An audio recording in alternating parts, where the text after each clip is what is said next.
guess I could say an average person could definitely become a good snowboarder. Good enough to have, a great time in the mountains, and it's worth it. It's fun. I mean, it could take up to a month to become a pro. Oh, at least. He's legendary everywhere, but down there, he was, that type of thing where like the Gooch is like from here. There's not a lot of people who are from Southern California and really made any sort of impact on snowboarding in general. I don't know, I'd say Gooch is like the most influential Southern California snowboarder. That'd be my personal opinion. Gooch was a sponsored skateboarder. I think he skated for Epic Skateboards, something like that. So even before he got into snowboarding, you knew he was a skater, which was cool.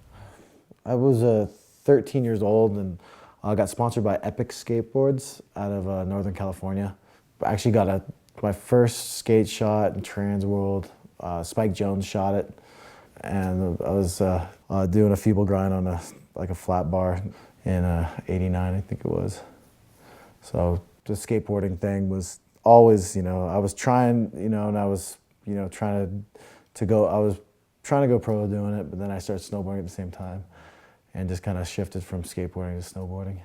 When I started snowboarding, I really thought it was gay. I mean, and gay in the true sense of the word. I was like, oh, there's other people out there like me. Like they skateboard and they snowboard. I'm like, wow, this is cool. Maybe it's not as gay as I thought it was. And then you saw like the trendsetters, you saw all these guys that Gooch especially, you had just this little short guy with these huge jeans, And then the irony was after a day of shredding, they'd get wet and then the sun would go down and you'd be riding in them and they'd turn into these big bells, these frozen bells, and your leg would just be like in this thing. It was the worst, like coldest trend in snowboarding to date. But yeah, that era was just funny, but it was the whole attitude of the snowboarders back and skateboarders back then. It was like rebellious, and everybody made fun of you because you wore big jeans, but you're like, yeah, that's right, yeah. You don't understand, man. You don't understand what I'm doing with these jeans. I met Gooch, just kind of signed up with Burton, and he was riding in big baggy jeans. He had a small bong in his pocket. He had super long hair, and he was from SoCal, and he loves his chips and salsa, and he introduced me to a few things. Gooch kind of has this lure to him, this like ninja Japanese, like mystical Gooch, and there's a shot of him with like, it's all backlit, and there's just a huge pony coming off, the soul, I'm hardcore, I listen to punk rock music, I skateboard, but I'm also very soulful. He's just looking off into the distance like, you don't even know what I'm looking at right now. What I'm looking at is totally heavy, and you have no idea. It was freaking awesome.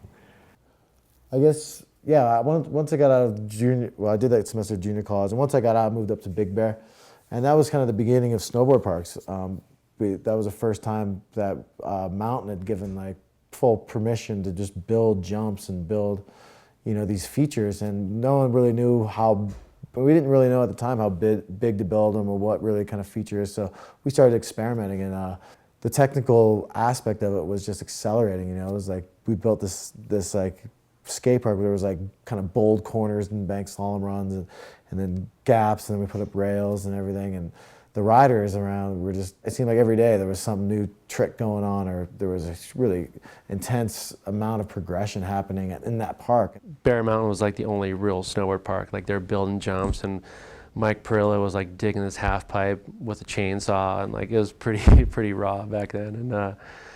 And Bryan was just definitely the innovator of the whole group there. He started doing those like shifty backside 180s off these hips and stuff, and I remember just everybody trying to do shifty backside 180s like Bryan Iguchi did. There's this one rainbow rail, it's pretty famous, and it was like a piece of a chairlift tower that was just laying in some scrap pile, and Parillo like drug it out and stuck it in the snow. That was like one of the first like metal rails like in a snowboard park, and Bryan used to just kill all that stuff.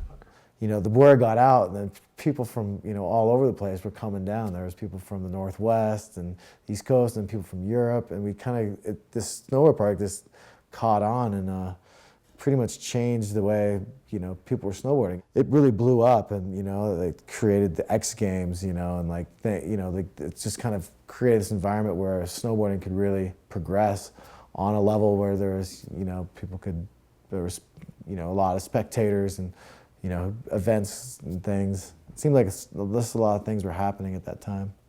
He would always do something amazing on the board, you know, like, see, he was like the guy who could do a lot out of little.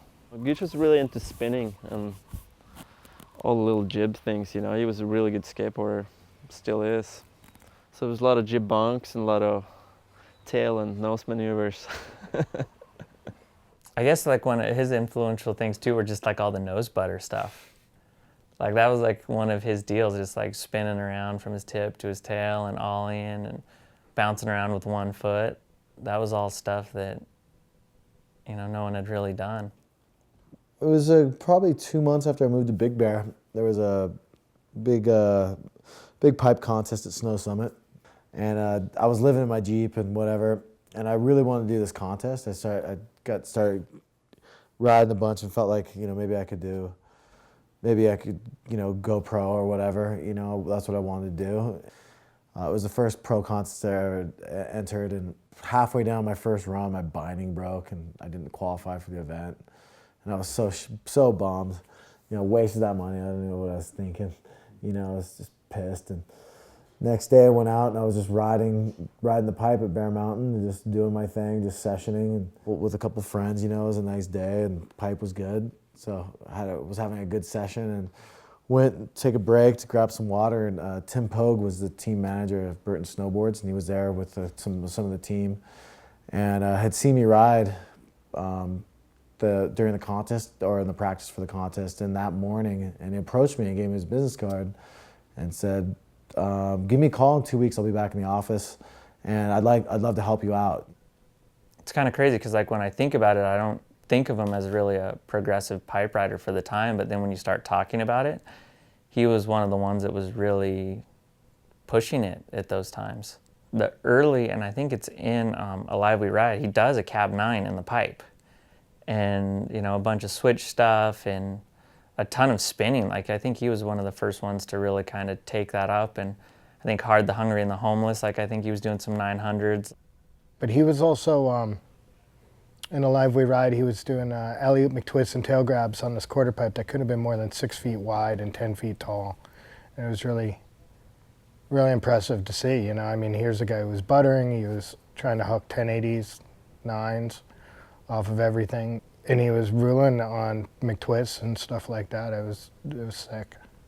You know, that's when he was filming like The Hard, the Hungry, and the Homeless. And then after that, Burton brought Bryan in and helped him. And Bryan helped Burton develop the twin, which was that question mark Ouija twin. You know, that was pretty famous.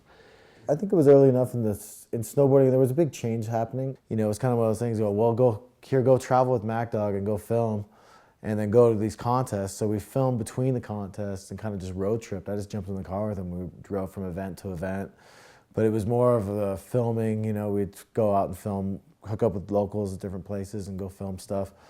And the project turned out to be The Hard, the Hungry, and the Homeless. That was the first snowboard film I'd worked on. You know, that was where my career kind of shifted to, was more of the filming stuff. It was just kind of, that was, you know, gaining in popularity more than the events. The events were kind of, you know, I would say pretty well dominated by TERJE for one, and it was just more of a, I don't know, it just seemed like it was a better opportunity for me. Gucci seemed like he just came out of nowhere, and it's interesting because all the other riders, you know, they kind of still had to do contests and stuff, with the exception of like Damien and those guys. But he was the first pure freestyler who actually just seemed like, first he did movies, then he did contests.